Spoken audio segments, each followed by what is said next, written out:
தியானம் பண்ணிட்டு வந்த கதை சொல்லிட்டு போய்கிறானுங்க. ஆதிசங்கரர் வந்தார், எதிர ஒரு பறைய மாடு மேய்ச்சின்னு வந்தான், பரப்பையில் ஓரம் போடான உடனே அவன் சொன்னான், பறைய எங்கேக்கிறான்னு சொன்னான், அவனை மட்டும் அமுச்சு விட்டுருவேன் சாமி, கரெக்டாக சொல்லுங்கன்னு கேட்டான். அவன் உனக்கு இந்த கதையை அவன் சொல்ல மாட்டான், இப்படியே கேட்டான்.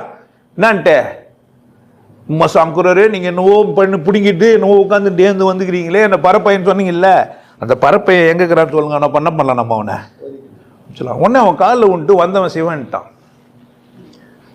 என்ன சொன்னான்? இப்போ எதுக்கு சொன்னான் அவன் காலில் ஊந்து சிவன்னு? அப்படி கிடையாது. அப்படி சொல்லிட்டா பிரச்சனை முடிஞ்சிடும். நானும் பெரியாள் அவனும் பெரியாள், ஜாதி அப்படி இருக்கும். புரியுதா? ஒன்று திட்டிங்க, நீங்களும் நானும் ஒன்று தான் சமன்னு சொல்லிருக்கணுமா?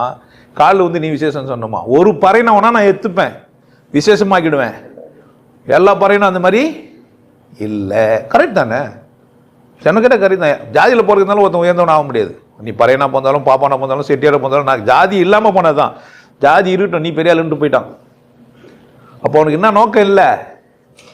ஜாதி ஒழிக்கிறது நோக்கம் இல்லை. கடவுளுக்கும் நோக்கம் இல்லை அவனுக்கு காட்சி கிடைக்கிறது. அவன் கடவுள் பார்க்க முடியாது, உணர முடியாது. புரிஞ்சிச்சு என்ன சொல்றேன்ட்டு? எங்கே வச்சுக்கிறான் ட்விஸ்ட்டுன்னு? என்னை ஒத்துக்கிறதுனால மட்டும் நீ ஜெயிக்க முடியாது, உன்னை ஒத்துக்கினா தான் நீ ஜெயிப்ப. உன்னை ஒத்துக்கணுன்னா உனக்கு என்ன இருக்கக்கூடாது?